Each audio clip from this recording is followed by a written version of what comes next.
feel good to be the one called on and then you hit the free throws and rub it in the face? Nah, I don't feel good. I mean, you the worst free throw shit on the team. That's not a good feeling. So. What am I complaining about? Well, you're not complaining. I'm saying That's you're not what I'm complaining. saying. You're not Why would I? I got one of the greatest jobs in the world. I'm playing one of the greatest sports in the world. I'm in one of the greatest cities in the world. I have great teammates who make me comfortable and make me want to come to work every day. And I'm getting to do what I love to do. So I don't have any complaints. You complain about your job? All right, we're back for part 2 now. I hope you stopped laughing because Gerald Wallace was hilarious tonight. And it was cool. He got called on. He's always cool. Gerald Wallace. He's cool, man. Cool Gerald. That's not his name. He's really cool, man. You know, but, like, you know, he had like that. So Didgeridoo Man was really, really on fire tonight. He comes in, he hits those free throws. I thought he was gonna say. I asked him. I thought he was gonna be like, "Oh yeah, it was really cool." It's like that's no. how I felt for him. Yeah. I was like, "Yeah, screw you, Indy." Yeah, that's what I was thinking. But no, he's just like, no, that means I'm the worst. That shooter on means the I team. suck at free throws. So yeah, so that I mean, he's got a good humility. You gotta respect that. And Brad Stevens had great praise for him tonight, saying that I love Gerald Wallace, one of my favorites of all time, because he's never once complained about his role, which is really funny because at the beginning of last year he was complaining a lot about his role, but he adjusted pretty quickly, and now he's considered a great leader on this team. But I mean, how did it feel to see him? I mean, it was a funny moment, really.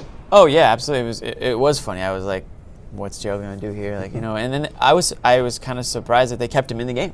Yeah. I thought maybe Stevens was gonna sub him right out after.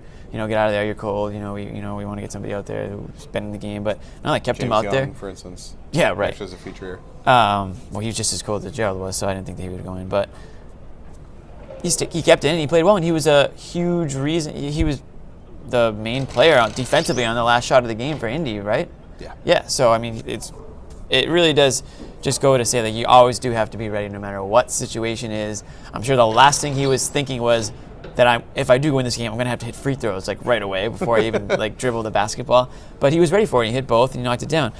With the whole like regarding his attitude, his pleasant attitude, I mean, I think it just goes to show like Stevens is upfront with his guys. It's not one of those. I think some coaches would just try to avoid it or avoid the topic and just say, you know, like, oh, he'll play when he's called upon. But Stevens told him like, this is a deal. Like, we're going to be playing these guys. You know, you're the veteran, you're the leader on this team. We expect you to to have the right positive attitude about this and to be sort of like a player coach in a way. And he's embracing the role, and I think it's a great thing.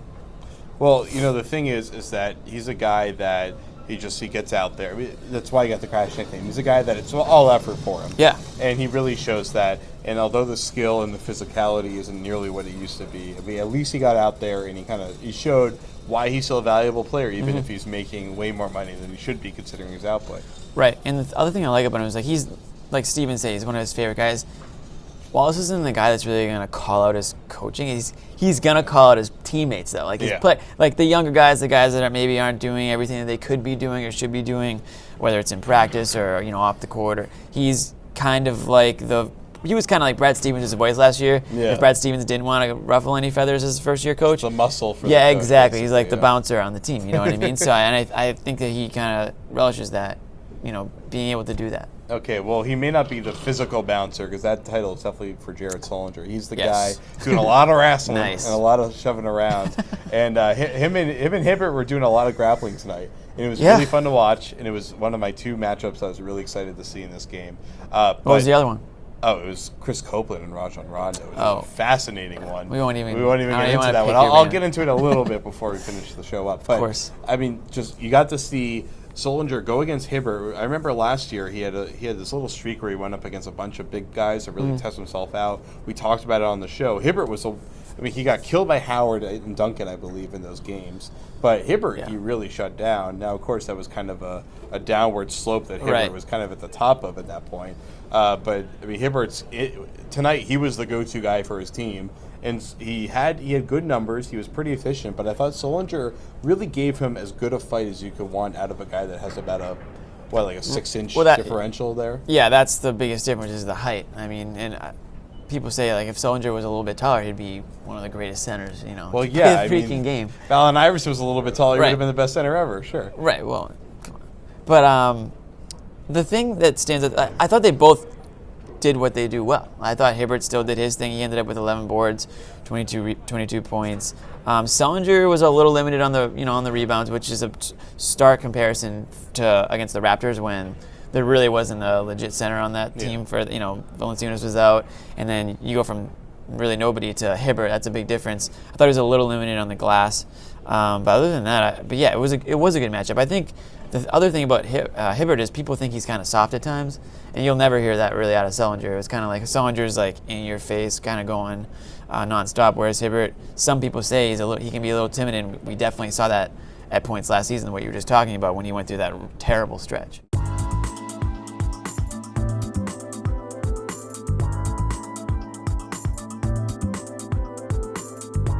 All right, let's do box, and we're going to do play of the night instead of baller of the night. We're going to mix things up a little bit. So first, Okay. the Bows, over to you. We're mixing it up.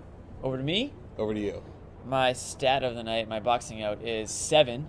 Okay. Lucky number 7, and that is Jeff Green's rebounding total, which doubles as the team lead in rebounds for the night. Which is historic because it's probably never happened. It's never happened in the history of Jeff Green's basketball career. Pretty much, I think.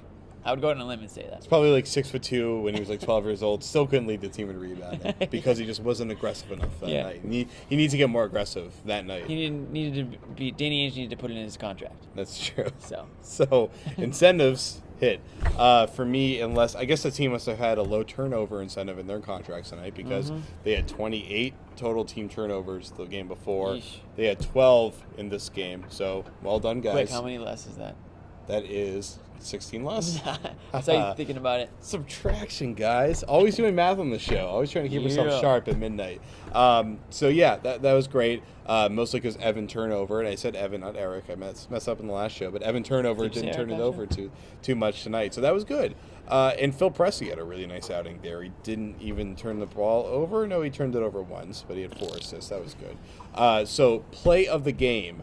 I'll let you do your play second because I like that play better. It was more crucial. My play of the game, Marcus Smart, who ironically isn't finishing the game. I know, rest in peace, buddy. He is guarding Donald Sloan. Sloan goes up for the 3, and he smothers him, takes the ball away, flies down court, and then, ladies and gentlemen, Damian Rudez. Hope I said that right. You know who that is. From Yugoslavia. By the way, on his ESPN profile, it doesn't say where in Yugoslavia. It just says from Yugoslavia. Oh, yeah. From everywhere in Yugoslavia. From everywhere in Yugoslavia. He is Yugoslavia. Yeah. He leaps from Yugoslavia, smacks the ball. I even knocked over my water off the table. And it was awesome. It was just rejection on rejection, so much action. Smart was skying for that tomahawk, which he's probably not going to be doing for a while considering the ankle injury. So that's pretty much our last good look at Marcus Smart making a huge athletic play for a while. Just replaying that Yeah, in my exactly. head. I'm just going to play it over and over and over again. But yeah, so I thought that play was awesome. I think it epitomized how much fun this game was. There was a lot of running, not a lot of pretty half-court offense in the middle of the game, but we kind of bookended it with some nice half-court offense. But that was a fun play, and it was exciting. I'm excited just talking about it. Yeah, and your play was kind of the opposite of it, but it was still very crucial. Yeah, well, mine kind of goes with hand in hand with my player or with my stat of the game, which would probably be my player of the game, which would be Jeff Green, because of this play, the offensive rebound to seal the deal. Nobody wants to make a big deal over offensive rebounds. They're not that great fun thing like your block or your dunk, but to be real, Celtics missed a shot. It was just setting up perfectly for the Pacers to grab the rebound and call a timeout or bring it down the court and hit the game winner. But no, Jeff Green said, I'm going to grab this rebound. That's how he pronounced it, too. Yes. I could hear it from press row. Yeah. And who did he do it over? Over his buddy and former, alum, Georgetown alum, Roy Hibbert.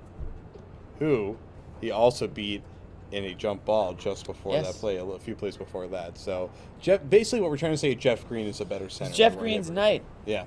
It was the night that Jeff Green reigned. It was the night that Marcus Smart went down, and it's another night where we Hoya end the on show. Hoya crime, though. I know, a lot of Hoya stuff going down tonight. Like the Garden Report on Facebook. Please. Download the show on iTunes. Listen to the audio version because you shouldn't be watching us while you're driving. unless you're driving an automated car, in which case, yeah, sit back and enjoy the show. And then don't forget to download the CLNS Radio mobile app. If there is someone with a drivable or self-driving car, I'd appreciate a donation to me. I definitely could use one of those. Yep. So You could use new microphones. Ours crapped out in the middle of this yes, one. that's true. If you didn't notice, ours crapped out and our light is crapping out too. So let's get out of here. Jimmy Toscano, Jared Weiss, we're out of here. Peace. I'm gonna do the Tony Reale one tonight. Ooh. Yeah, I mean, it's a big adjustment. I mean, everybody wants to play. But, I mean, I know Coach has a plan, and I trust in him. And when my name's called, I just have to be ready. On good teams, you have to sacrifice, and I know we have a lot of good guards on this team. So whenever it's my turn, I'm going to be ready. Yeah, I mean, once we found out that, I mean, he put his thumbs up, that let us know that he's still good and good spirits. And we just wanted to get this win for him, and I'm glad we got it. I'm going to talk to him after this game, make sure he's doing all right. Did Coach give you a heads up before this game that you might be playing a bigger role than you have? Yeah, I mean, he says that every game. He's like, stay ready, stay ready. So in my mind, I'm staying ready, expecting to get in. And if I don't get in, count down the days for the next game so I can get in. So it's just my mindset. I mean, I love playing this game, and whenever he puts me, I'm going to give it my all.